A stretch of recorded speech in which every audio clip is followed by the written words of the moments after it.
Hello student, welcome to my YouTube channel Rohit academy. Student, आज हम इस वीडियो में आप लोगों को बताएंगे क्लास 12th का सब्जेक्ट आप लोगों का है केमिस्ट्री, यानी कि कक्षा 12 का विषय आप लोगों का क्या है, रसायन विज्ञान है। त्रैमासिक परीक्षा का ये आप लोगों का पेपर है 2025 का, बिल्कुल न्यू पेपर, वायरल पेपर आप लोगों के सामने लेकर के आए हैं। पूरा पेपर का फुल सोल्यूशन के साथ इस वीडियो में बताएंगे एंड आप लोग को समझाएंगे, संपूर्ण हल के साथ इस वीडियो में बताया जाएगा एंड आप लोग को समझाया जाएगा। आप लोग की डिमांड पर यह पेपर का वीडियो बनाया जा रहा है। आप लोग वीडियो को नहीं शेयर करते तो वीडियो को सभी स्टूडेंट के पास जरूर शेयर कर दिया करो, ठीक है। और चैनल को सब्सक्राइब कर लिया करो। और हाँ, जो आप लोगों का पेपर हो रहा है उसी को आप लोग हमको मतलब भेज दीजिएगा इंस्टाग्राम पे। इंस्टाग्राम का लिंक जो है वो चैनल के अबाउट सेक्शन में पड़ा है, वहाँ से आप लोग ज्वाइन हो सकते हैं, फॉलो कर सकते हैं। वहीं से आप लोग हमें पेपर ये भेज दीजिएगा, ठीक है।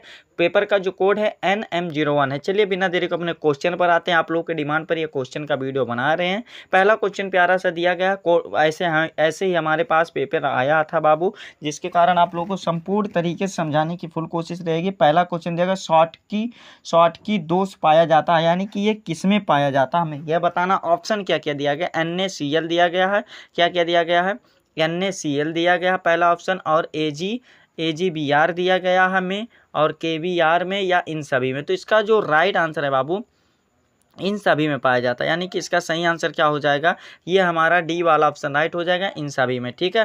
फिर दूसरा क्वेश्चन देखते हैं। दूसरा क्वेश्चन क्या दिया गया, दूसरा क्वेश्चन है कि पोटेशियम सल्फेट है, यानी कि पोटेशियम सल्फेट इनमें से कौन सा है, हमें ये बताना है। तो यहाँ पर देखो, इसका जो राइट आंसर हो जाएगा बाबू, यहाँ पर मिस टाइपिंग हुआ है, दो ही ऑप्शन दिया गया, कोई बात नहीं, आप लोगों को क्या हो जाएगा, इसमें राइट आंसर आयनिक ठोस हो जाएगा, ठीक है, जो कि हमारा आ वाला ऑप्शन ये राइट हो जाएगा। फिर अगला क्वेश्चन देखिए, तीसरा क्या दिया गया है कि निम्नलिखित में से कौन सा अणु संख्यक गुणधर्म है, यानी कि अणु संख्यक गुणधर्म कौन सा, हमें यह बताना है। तो इसका जो सही आंसर हो जाएगा प्रासरण दाब हो जाएगा, जो कि सा वाला ऑप्शन हमारा इसका सही हो जाएगा, ठीक है। फिर अगला क्वेश्चन दिया गया है कि किसी भी इलेक्ट्रोड विभव पर निर्भर करता है, यानी कि क्या निर्भर करता है, हमें यह बताना है। तो इसका जो सही आंसर हो जाएगा, कौन सा राइट आंसर हो जाएगा बाबू, डी वाला ऑप्शन राइट हो जाएगा, ये सभी हो जाएगा। यानी कि धातु की प्रकृति पर भी निर्भर करता है, विलयन के ताप पर भी निर्भर करता है, विलयन की मोलरता की दर पर भी निर्भर करता है, ठीक है। तो इस प्रकार से ये हमारा 4 ऑप्शन थे, जो कि चारों ऑप्शन का राइट आंसर बता करके आप लोगों को कंप्लीट कर दिए एंड आप लोगों को समझा दिया, ठीक है। 4 नंबर आप लोग का 2-2 नंबर का क्वेश्चन था, 8 नंबर यहाँ से कंप्लीट होगा। फिर अगला क्वेश्चन देखते हैं, आप लोग को बताते हैं और समझाते हैं, ठीक है। और टेलीग्राम पे भी ज्वाइन हो जाइएगा बाबू, वहाँ पर भी PDF सेंड किया जाएगा, जो भी क्लासेज होंगी वहाँ पर सेंड कर दिया जाएगा, ठीक है। दूसरा क्वेश्चन, दूसरा का वाला क्वेश्चन दिया गया कि मोलर चालकता को परिभाषित कीजिए तथा चालकत्व एवं प्रतिरोध में संबंध बताइए, जो कि 2 नंबर का क्वेश्चन है, यानी कि कह सकते हैं अतिलघुत्तरीय क्वेश्चन है। तो इसमें क्या लिखना है समझिएगा, ध्यान पूर्वक से इसको समझा रहे हैं एंड आप लोग को इसको नोट भी कर लीजिए। क्या लिखना है कि मोलर चालकता तथा इसको परिभाषित करना, तो इसमें लिखना है कि मोलर चालकता किसी विलयन की चालकता है जिसमें एक विद्युत अपघट्य घुला हो, या चालकत्व और प्रतिरोध के व्युत्क्रम होता है। और फिर आप लोग लिख लीजिएगा, इसका संबंध जो भी होता है उसको आप लोग को लिख लेना है और इसको आप लोग को बता देना है, ये कंप्लीट हो जाएगा। फिर दूसरा क्वेश्चन क्या दिया गया, उत्कृष्ट गैसों के अक्रिय होने का कारण बताइए। तो इसका आंसर क्या लिखना है कि शून्य कोट की अभिक्रिया उत्कृष्ट यहाँ पर देखो खा वाला क्वेश्चन छूट जा रहा था जी, शून्य कोट की अभिक्रिया को उदाहरण द्वारा समझाइए, ये वाला क्वेश्चन था ना। तो इसका आंसर क्या लिखना है कि शून्य कोट की अभिक्रिया वह अभिक्रिया है जिसकी दर अभिकारकों की सांद्रता पर निर्भर नहीं करता, वह क्या कहलाता है, शून्य कोट की अभिक्रिया कहलाता है। उदाहरण के लिए आप लोग एग्जाम्पल ले लीजिएगा, एग्जाम्पल कोई भी ले लीजिएगा, NH3 करके ले लीजिएगा, उसको आप लोग बैलेंस करके बता दीजिएगा, ये 2 नंबर इसमें कंप्लीट हो जाएगा। फिर अगला क्वेश्चन दिया गया है कि उत्कृष्ट गैसों के अक्रिय होने के कारण बताइए। तो इसका कारण क्या होता है, इसका आंसर देखिए, इसका आंसर क्या लिखना है कि उत्कृष्ट गैसों के अक्रिय होने के कारण दीजिए, ये हमें क्वेश्चन दिया गया है, इसमें बताना कारण बताना। तो इसमें क्या लिखना है कि उत्कृष्ट गैसों का अक्रिय होने का कारण उनमें बाहरी कोश का पूर्ण होना, यानी कि अष्टक पूर्ण होना, इस कारण वह रासायनिक रूप से कम क्रियाशील होते हैं, ठीक है। ये वाला भी कंप्लीट हो गया। फिर अगला क्वेश्चन दिया गया है कि पहाड़ी स्थानों पर बर्फ से घिरा सड़कों पर बर्फ साफ करने में नमक के छिड़काव सहायक क्यों होता, हमें यह बताना है। तो इसका आंसर लिखना, पहाड़ी स्थानों पर बर्फ से घिरी सड़कों पर साफ करने के लिए नमक इसलिए यूज किया जाता है कि NaCl या CaCl2 इसलिए प्रयोग किया जाता है कि पानी के हिमांक को कम कर देता है, जिससे बर्फ़ पिघलना शुरू हो जाता है और सड़कों से बर्फ़ हट जाती है। ठीक है, ये वाला भी हमारा कंप्लीट हो जाएगा 2 नंबर। फिर अगला क्वेश्चन दिया गया तीसरा का वाला कि फ्रेंकेल दोष एवं शॉटकी दोष क्या उदाहरण सहित बताइए, यानी कि फ्रेंकेल दोष और शॉटकी दोष। तो इसमें क्या लिखना है, फ्रेंकेल दोष हेडिंग में, शॉटकी दोष पहले फ्रेंकेल दोष बना लीजिएगा। इसमें लिखना है कि यह एक अंतराकाशीय दोष है जहां एक आयन अपनी चालक स्थिति से हटकर अंतराकाशीय स्थिति में चला जाता है, जिससे क्रिस्टल का घनत्व अपरिवर्तित हो जाता है। उदाहरण के तौर पर AgCl हो जाएगा, AgBr हो जाएगा, क्या हो जाएगा, AgCl हो जाएगा।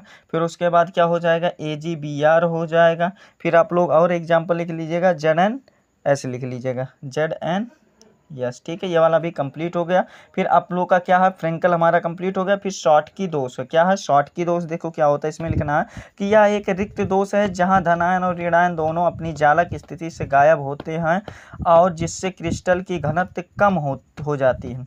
उदाहरण के तौर पर NaCl ले लीजिएगा, KaCl, AgBr होता है। ठीक है, दोनों का ही होता है। इस प्रकार से 2 नंबर इसमें भी कंप्लीट हो गया। फिर हमें ये बताना है, इसमें रोलों की संख्या बताना है, तो इसको आप लोग निकाल लीजिएगा, कंप्लीट हो जाएगा। वैसे जो राइट आंसर निकल कर आएगा एक ही आएगा बाबू। ठीक है, एक ही आएगा, आप लोग इसको सॉल्व कर लीजिएगा। फिर अगला क्वेश्चन दिया गया, मोल अंश से क्या आप समझते हैं, उदाहरण सहित बताइए, यानी कि मोल अंश क्या होता है, एग्जाम्पल सहित हमें बताना है। तो इसमें क्या लिखना है, मोल अंश का क्या होता है समझिएगा इसको।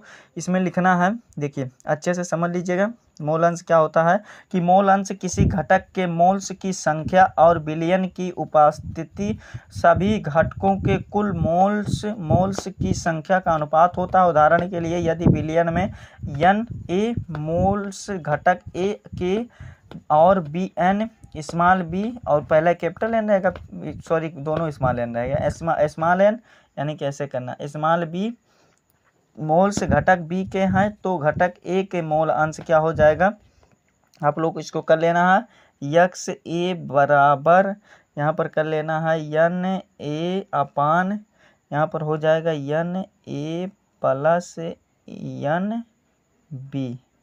इस प्रकार से ये वाला कंप्लीट हो जाएगा। ठीक है, फिर अगला क्वेश्चन क्या दिया गया, इसमें आप लोग को घुलियन की मोलरता बताना है, मोललता, तो मोललता का फार्मूला रख लीजिएगा। इसका भी आंसर जो निकल कर आएगा एक आएगा। ठीक है, मोललता वाले में। फिर अगला क्वेश्चन देखिए क्या दिया गया, चौथा का वाला दिया गया, कोलराउस का नियम क्या है, इस नियम का अनुप्रयोग उदाहरण सहित बताइए। 6 नंबर का क्वेश्चन पूछा गया। सभी क्वेश्चन को अच्छे तरीके से तैयार कर लीजिएगा बाबू। फिर यहाँ पर देखिए कोलराउस का नियम बताना ना, तो कोलराउस का नियम चलिए बता देते हैं थोड़ा सा। क्या लिखना है कि कोलराउस के नियम के अनुसार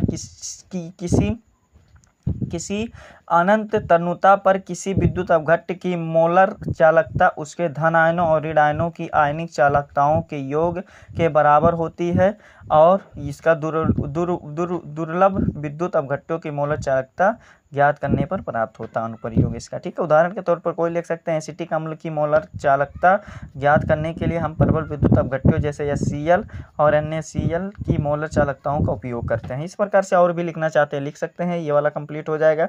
फिर अपक्रिया का वेग क्या है, किसी रासायनिक अपक्रिया का, ये हमें बताना है।